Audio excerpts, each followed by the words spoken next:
வணக்கம். ஆதிசங்கரோட திக்விஜய் யாத்திரையில இன்னைக்கு நாம தெற்கு பக்கம் நடந்த ஒரு முக்கியமான திருப்புமுனைய பத்தி பார்க்க போறோம். இந்த பயணம் தான் புகழ்பெற்ற சிருங்கேரி பீடம் அமைய காரணமா இருந்துச்சு. வாங்க இந்த அற்புதமான கதையை இன்னும் கொஞ்சம் ஆழமா பார்க்கலாம். அப்போ கங்கை கரையில அத்வைத்தத்தோட ஒலி நல்லா பரவிடுச்சு இல்லையா? இப்போ ஆதிசங்கரர் தன்னோட சீடர்களோட ஒரு புது பயணத்தை ஆரம்பிக்கிறார். எந்த பக்கம் தெரியுமா? தெற்கு பக்கம். அங்கதான் அவரோட மிக முக்கியமான ஒரு காரியம் காத்துக்கிட்டு இருக்கு. ஸ்ருங்கேரி சாரதா பீடத்தை ஸ்தாபிக்கிறது. வடக்குல கிடைச்ச மாபெரும் வெற்றிகளுக்கு பிறகு ஆச்சாரியாரோட பயணம் மகிஷ்மதியிலிருந்து தெற்கு பக்கம் திரும்புது. நீங்க இப்ப பாக்குற மாதிரி இதுதான் அவரோட திக்விஜய யாத்திரையோட அடுத்த கட்டம் ஆரம்பமாகிற இடம். சரி, நாம இப்போ தெற்கு நோக்கிய திருப்பம் பத்தி பார்க்க போறோம். அதாவது மண்டன மிஸ்ரர வாதத்துல வென்று சுரேஸ்வராச்சாரியாரா மாத்தினதுக்கு அப்புறம் ஆச்சாரியாரோட கவனம் தெற்கு பக்கம் திரும்புது. அவங்களோட பயணத்துல முதல் முக்கியமான நிறுத்தம் எதுன்னு பாத்தீங்கன்னா ஸ்ரீசைலம். ஆந்திரா மலைகள்ல இருக்கிற ஒரு ரொம்பவே புனிதமான இடம். ஸ்ரீசைலம்னா சும்மா இல்ல. அங்க மல்லிகார்ஜுனரா சிவனும் பிரம்மராம்பிகையா சக்தியும் ஒன்னா இருந்து தர்மத்தை காப்பாத்துறாங்க. அப்படிப்பட்ட ஒரு சக்தி வாய்ந்த க்ஷேத்திரத்துல தான் ஆச்சாரியாரும் அவரோட சீடர்களும் கொஞ்ச காலம் தாங்குறாங்க. சுத்திலும் அடர்ந்த காடு, பெரிய பெரிய மலைகள், அப்படி ஒரு ரம்யமான சூழல்ல ஆச்சாரியார் மல்லிகார்ஜுனர் மேலையும் பிரம்மராம்பிகை அம்மன் மேலையும் ரொம்ப ஆழமான தியானத்துல மூழ்கிடுறார். ஸ்ரீசைலத்துல அவர் இருந்தது வெறும் தவம் செய்யறதுக்கு மட்டும் இல்ல, அது ஒரு பெரிய ஞான பற்றை மாதிரியே இருந்துச்சு. அங்க அவர் என்ன பண்ணாருன்னா, தன்னோட பாஷ்யங்கள், அதாவது பிரம்மசூத்திரம், உபநிஷதங்களுக்கு எழுதின உரைகள்ல இருந்து முக்கியமான தத்துவங்கள் எல்லாம் சீடர்களுக்கு விளக்கினாரு. இது மூலமா ஞானமும் பக்தியும் வேற வேற இல்ல, ரெண்டும் உன்னோட ஒன்னு எப்படி இணைஞ்சிருக்குன்னு அவங்களுக்கு புரிய வச்சார். ஸ்ரீசைலத்திலிருந்து கிளம்புனதுக்கு அப்புறம் ஆச்சாரியாருக்கு ஒரு முக்கியமான எண்ணம் வருது. தெற்குல அத்வைத சித்தாந்தத்தை நிலைநாட்ட ஒரு நிரந்தரமான பீடம், ஒரு மடம் வேணும்னு அதுக்கான சரியான இடத்தை தேட ஆரம்பிக்கிறார். யோசிச்சு பாருங்க, அத்வைத யானத்தை வரப்போற 1000 வருஷங்களுக்கு நிலைநிறுத்தணும்னா அதுக்கு ஒரு சிறந்த மடத்தை எங்க கட்டுறது? இது சாதாரண கேள்வி இல்ல.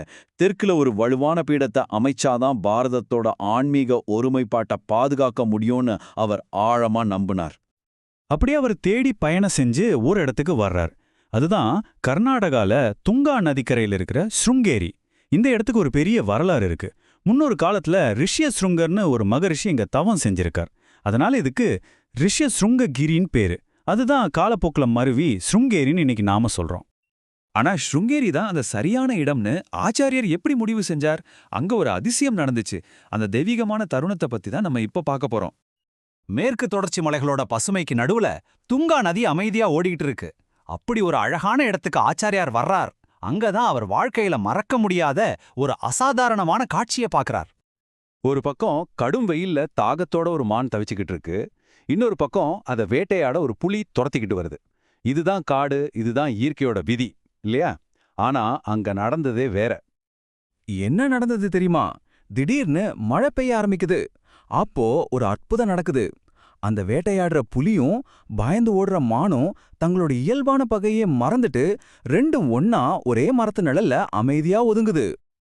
இந்த காட்சிய பார்த்த ஆச்சாரியாருக்கு உடம்பு சிலிர்த்து போச்சு. அவர் மனசுல ஒரு விஷயம் பளிச்சுன்னு தோணுச்சு. கொலைவெறியோட இருக்கிற புலியும் பயந்து நடுங்கிற மானும் கூட இந்த இடத்துல தன்னோட பகைய மறக்குதுன்னா, அப்போ இந்த மண்ணோட சத்வகுணம், அதாவது அந்த தெய்வீக தன்மை எவ்ளோ உயர்ந்ததா இருக்கணும். அன்னைக்கே முடிவு பண்ணிட்டார், தெற்குல அத்வைத்த மடம் அமைக்க வேண்டிய இடம் இதுதான். அவ்வளவுதான், அவரோட தேடல் முடிவுக்கு வந்துடுச்சு. பாரதம் முழுக்க அவர் ஸ்தாபிச்ச 4 மடங்கள்ல முதல் மடம், அதுவும் மிக மிக முக்கியமான ஸ்ருங்கேரி சாரதா பீடத்தை நிறுவுற வேலைகள் ஆரம்பமாச்சு. ஸ்ருங்கேரியில ஆச்சாரியார் 3 முக்கியமான விஷயங்களை செஞ்சார். 1, ஞானத்தோட தெய்வமான சாரதாம்பாள அங்க பிரதிஷ்டை பண்ணார். 2, தெற்கு திசைக்கான மடமான தட்சிணாம்னாய ஸ்ரீ சாரதா பீடத்தை ஸ்தாபிச்சார். 3வதா தன்னோட முதன்மை ஷீடர், அதாவது மண்டன மிஸ்ரா இருந்தாரே, அந்த சுரேஸ்வராச்சாரியார அந்த பீடத்தோட முதல் ஜெகத்குருவா நியமிச்சார். இந்த பீடத்தோட முக்கிய நோக்கம் என்ன தெரியுமா?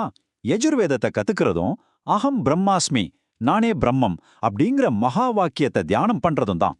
ஞானத்தின் தேவதையான சாரதையே அங்க இருக்கிறதுனால இந்த பீடம் ஒரு மிகப்பெரிய கற்றல் மையமா உருவாச்சு.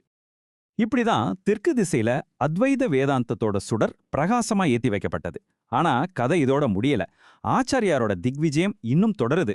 மேற்கு, வடக்கு, கிழக்குன்னு மத்த திசைகள்லயும் அவர் மடங்களை நிறுவனதை பத்தி நாம அடுத்தடுத்து பார்க்கலாம்.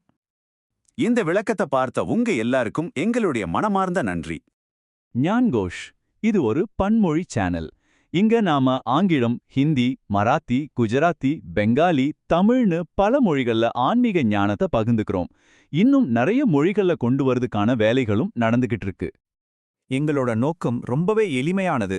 சனாதன தர்மத்தோட காலத்தால் அழியாத பொக்கிஷங்களை உங்களுக்கு ரொம்ப எளிமையா, தெளிவா, அர்த்தமுள்ளதா கொண்டு வந்து சேர்க்கணும். நம்ம சேனல்ல ஸ்ரீமத் பாகவதம், பகவத்கீதை, மகாபாரதம், லலிதா சகஸ்ரநாமம், தெய்வத்தின் குரல், ஆதிசங்கரோட தெய்வீக அவதாரம், அப்புறம் மகாராஷ்டிர மகான்கள்னு பல தலைப்புகள்ல தினமும் வீடியோக்கள் வந்துகிட்டே இருக்கும். எங்களுடைய இந்த முயற்சி உங்களுக்கு பிடிச்சிருந்தா மறக்காம ஞான் கோஷ் சேனலுக்கு சப்ஸ்கிரைப் பண்ணுங்க. அப்போதான் எங்களுடைய தினசரி வீடியோக்கள் உங்களை வந்து சேரும். அதே மாதிரி இந்த தெய்வீக ஞானத்தை உங்க குடும்பத்தினர், நண்பர்கள் எல்லார் கூடயும் பகிர்ந்துக்க லைக் பண்ணுங்க, ஷேர் பண்ணுங்க, சப்ஸ்கிரைப் பண்ணுங்க. வாங்க, நாம எல்லாரும் ஒன்னா சேர்ந்து சனாதன தர்மங்கிற இந்த ஒளிய இன்னும் பிரகாசமா ஒளிரச் செய்வோம்.